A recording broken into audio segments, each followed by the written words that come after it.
नमस्कार, मैं हूं अंकुर और आप देख रहे हैं सत्यहिंदी.com। एक नजर अब तक की सुर्खियों पर। बीजेपी लगातार पसमानदा मुसलमानों को लुभाने वाले कदम उठा रही है। इस कदम में बीजेपी ने आज ही यानी शनिवार को अलीगढ़ मुस्लिम विश्वविद्यालय के पूर्व कुलपति तारिक मंसूर को बीजेपी का उपाध्यक्ष नियुक्त कर दिया है।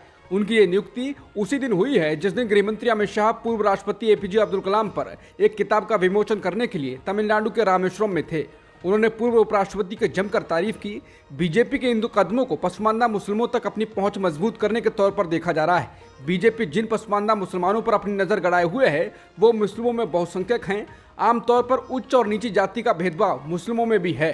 अशरफ मुसलमान मसलन सैयद, शेख, मुगल, पठान आदि शीर्ष पर हैं और सैयद बिरादरी अत्यधिक सम्माननीय है।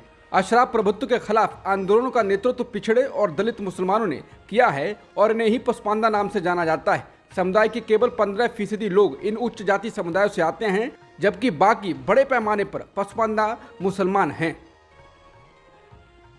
कश्मीर में शियाओं के लिए एक प्रमुख आउटरीच में जम्मू कश्मीर के उपराज्यपाल मनोज सिन्हा ने शनिवार को श्रीनगर में जुलजनाह जुलूस में भाग लिया, जो इस्लामिक महीने मुहर्रम के दौरान समुदायों के लिए शोक का एक कार्यक्रम है। काली पोशाक पहने हुए एलजी सिन्हा ने श्रीनगर के बोटा कदर इलाके में शहर के सबसे अस्थिर हिस्से का दौरा किया और जुलजनाह का चादर चढ़ाई, जो पैगंबर मोहम्मद के पोते इमाम हुसैन की शहादत को याद करने के लिए निकाला गया एक जुलूस था। एलजी सिन्हा को भी उपस्थित लोगों के बीच जलपान वितरित करते हुए देखा गया। शिवसेना यूपीटी अध्यक्ष उद्धव ठाकरे ने प्रधानमंत्री मोदी और केंद्रीय गृह मंत्री अमित शाह को खुली चुनौती दी है। इस सप्ताह पार्टी के मुखपत्र सामना में प्रकाशित एक साक्षात्कार में उद्धव ने कहा कि अगर आप मुझे खत्म करना चाहते हैं, मैं उन्हें ऐसा करने की चुनौती देता हूं, देखते हैं। हालांकि उद्धव की बहादुरी के बावजूद चुनावी आंकड़े कुछ और ही कहानी बयां करते हैं। बीजेपी के ऑपरेशन लोटस से शिवसेना में फूट पड़ने से पहले ही राज्य में पार्टी का चुनावी ग्राफ गिर रहा था। 1999 में पार्टी ने राज्य विधानसभा चुनावों में 69 सीटें और 17.33% वोट शेयर हासिल किया था। 20 साल बाद 2019 में शिवसेना केवल 56 सीटें और 16.41% वोट शेयर जीतने में सफल रही थी, यानी 13 सीटों का नुकसान हुआ। विपक्षी गठबंधन इंडिया के डेलीगेशन ने मणिपुर पहुंचकर राहत शिविरों में जाना शुरू कर दिया है। कांग्रेस ने ट्वीट कर कहा कि मणिपुर में इंडिया के डेलीगेशन ने राहत शिविरों में जाकर लोगों से बात की, उनकी तकलीफें समझी और उन्हें हिम्मत दी। कांग्रेस ने कहा कि हम मणिपुर में शांति बहाल करने की हर संभव कोशिश कर रहे हैं, हम सभी मणिपुर के साथ खड़े हैं। इस दौरान कांग्रेस नेता अधीर रंजन चौधरी ने कहा कि मणिपुर के लोग बेहद डरे हुए हैं, इनका सरकार पर से विश्वास पूरी तरह से उठ चुका है, इन्हें पता है सरकार हमारी कोई मदद नहीं करेगी। विपक्षी गठबंधन इंडिया के सांसदों का दल आज शनिवार को मणिपुर जा रहा है, जिस पर बीजेपी नेता और केंद्रीय मंत्री अनुराग ठाकुर ने निशाना साधा। कोलकाता में अनुराग ठाकुर ने कहा कि गठबंधन के सांसदों को बंगाल और राजस्थान भी जाना चाहिए। अधीर रंजन चौधरी को सांसदों के साथ बंगाल की स्थिति भी देखनी चाहिए। अनुराग ठाकुर ने कहा कि बंगाल में जिनकी हत्या हुई, विपक्ष के सांसदों को उनके घरों पर भी जाना चाहिए। सांसदों को राजस्थान जाकर वहां की स्थिति भी जाननी चाहिए। ममता सरकार पर हमला बोलते हुए केंद्रीय मंत्री ने कहा कि बंगाल में ममता जी की नाक के नीचे पंचायत चुनाव में हिंसा हुई, वे गुंडों और अपराधियों को संरक्षण देती हैं। ममता जी का समय धीरे धीरे खत्म हो रहा है। सीबीआई ने मणिपुर यौन हिंसा मामले की जांच अपने हाथ में ले ली है। समाचार एजेंसी पीटीआई की रिपोर्ट के अनुसार केंद्रीय गृह मंत्रालय ने इस मामले की जांच सीबीआई को सौंपने का फैसला किया था। अधिकारियों ने बताया है कि अज्ञात लोगों के खिलाफ दर्ज की गई मणिपुर पुलिस की एफआईआर सीबीआई को हैंडओवर कर दी गई है। बता दें, मणिपुर में मैतेई और कुकी समुदाय के बीच बीते 2.5 महीने से जारी हिंसक संघर्ष के बीच 19 जुलाई को मणिपुर की 2 महिलाओं के साथ यौन उत्पीड़न का एक भयावह वीडियो सामने आया, जिससे देश के लोग आक्रोशित हो गए। विपक्ष लगातार पीएम मोदी से संसद में बोलने की मांग कर रहा है, लेकिन वो अभी तक बोलने को राजी नहीं हुए हैं। हालांकि चुनावी राज्य जैसे राजस्थान में जाकर रैलियां तो कर रहे हैं। वरुण धवन और जानवी कपूर की फिल्म बवाल ओटीटी पर रिलीज हो चुकी है। इस फिल्म को लेकर अब एक नया विवाद खड़ा हो गया है।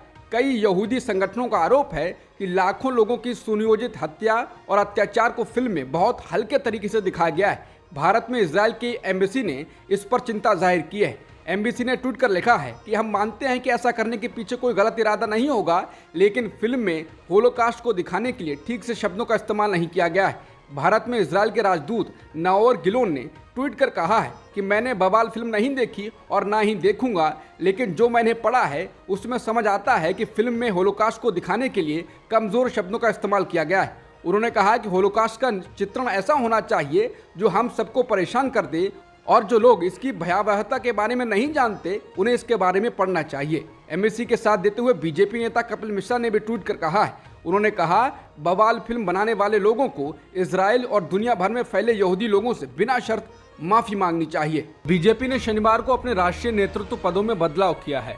पार्टी द्वारा जारी केंद्रीय पदाधिकारियों की सूची में बांडी संजय कुमार और राधा मोहन अग्रवाल को महासचिव पद मिला है।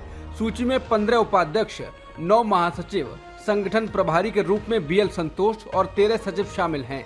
बीजेपी की सूची तब आई है जब वो राजस्थान, मध्य प्रदेश, छत्तीसगढ़ और तेलंगाना जैसे राज्यों में आगामी विधानसभा चुनावों की तैयारी कर रही है। इन चुनावों की रणनीति के तहत ही इसने कई कदम भी उठाए हैं। एक दिन पहले ही इन राज्यों के लिए चुनाव के लिए प्रभारियों की नियुक्ति भी की गई है। बहरहाल बीजेपी ने अब केंद्रीय नेतृत्व में बदलाव की सूची जारी की है। शरद पवार और प्रधानमंत्री मोदी 1 अगस्त को मंच साझा करने वाले हैं। पीएम मोदी पुणे में लोकमान्य तिलक स्मारक मंदिर ट्रस्ट की ओर से आयोजित लोकमान्य तिलक राष्ट्रीय पुरस्कार समारोह में हिस्सा लेंगे। 1 अगस्त को होने वाले इस समारोह में पवार मुख्य अतिथि होंगे।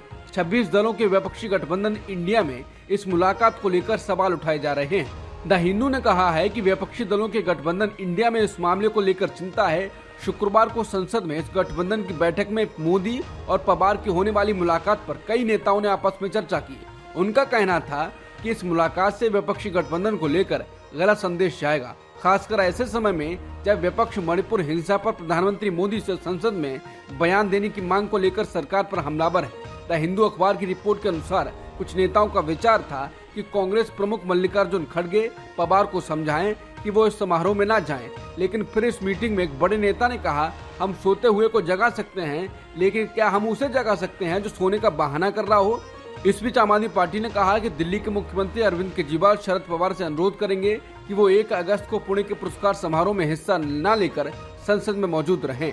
सुप्रीम कोर्ट ने देश में बार बार होने वाली मॉब लिंचिंग और भीड़ के हमलों पर कम से कम 6 राज्यों से जवाब तलब किया है। सुप्रीम कोर्ट ने केंद्रीय गृह मंत्रालय और महाराष्ट्र, ओडिशा, हरियाणा, राजस्थान, बिहार और मध्य प्रदेश के पुलिस प्रमुखों से इस मामले में दायर याचिका का जवाब देने को कहा है। इस संबंध में दायर याचिका में कहा गया है कि 5 साल पहले इस संबंध में सुप्रीम कोर्ट के फैसले के बावजूद मॉब लिंचिंग की घटनाएं रुकी नहीं है। इस फैसले में कहा गया था कि अल्पसंख्यक समेत किसी भी समुदाय की रक्षा की जिम्मेदारी सरकारी मशीनरी पर है। वकील कपिल सिब्बल ने जस्टिस BR गवई की बेंच के सामने अपनी दलील शुरू करने से पहले सुप्रीम कोर्ट से अनुरोध किया कि उन्हें ये नहीं कहा जाए कि ऐसे मामलों में हाई कोर्ट जाएं। उन्होंने कहा कि मॉब लिंचिंग और भीड़ की हिंसा के ये मामले तमाम राज्यों में हो रहे हैं, इसलिए इसके शिकार लोगों को राज्यों की अदालतों में जाने को ना कहा जाए। सिब्बल ने कहा, अगर वो वहां जाते तो उन्हें सिर्फ 2 लाख के मुआवजे के अलावा कुछ नहीं मिलने वाला। पाकिस्तान की एक महिला जासूस के जाल में फंसकर हनी ट्रैप का शिकार हुए DRDO के एक साइंटिस्ट प्रदीप कुरुलकर ने पाकिस्तानी खुफिया एजेंसी से जुड़ी महिला को ब्रह्मोस मिसाइल से जुड़े गुप्त दस्तावेज दिखाने का वादा किया था। इस जासूसी मामले पर महाराष्ट्र के आतंकवादी रोधी दस्ते यानी ATS की जांच से पता चला है कि वैज्ञानिक प्रदीप कुरुलकर ने व्हाट्सएप चैट में कहा था कि ब्रह्मोस मिसाइल की बहुत खुफिया रिपोर्ट वो एक पाकिस्तानी महिला जासूस को दिखाएंगे। इस पाकिस्तानी महिला जासूस ने वैज्ञानिक प्रदीप कुरुलकर से निजी मुलाकात के दौरान खुद को ज़ारा दास गुप्ता के तौर पर पेश किया था। बता दें, कुरुलकर को जासूसी और पाकिस्तान इंटेलिजेंस ऑपरेटिव से बात करने के आरोप में गिरफ्तार किया गया था। उन पर जासूसी का शक है।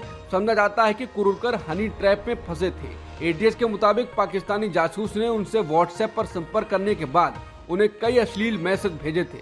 उसने उनसे वॉइस और वीडियो कॉल के जरिए 10 जून 2022 से लेकर 24 फरवरी 2023 तक कई बार बात की थी। ATS का कहना है कि ज़ारा कुरुलकर से DRDO की कुछ परियोजनाओं से जुड़ी गुप्त जानकारी हासिल करने की कोशिश कर रही थी। बता दें, प्रदीप कुरुलकर पुणे में RSS और संस्कार भारती नाम के एक संगठन से जुड़े थे। प्रदीप की गिरफ्तारी के बाद उनके कथित RSS कनेक्शन की खबरें सोशल मीडिया पर वायरल होने लगी। उनके लेक्चर देने की तस्वीरें और वीडियो काफी चर्चा में आ गए। तस्वीर और वीडियोस को लेकर दावा किया गया कि प्रदीप कुरुलकर 26 फरवरी 2021 को वीर विनायक दामोदर सावरकर की पुण्यतिथि के अवसर पर व्याख्यान दे रहे हैं। अब तक की खबरों में इतना ही। बाकी खबरों के लिए बने रहिए सत्यहिंदी.com के साथ।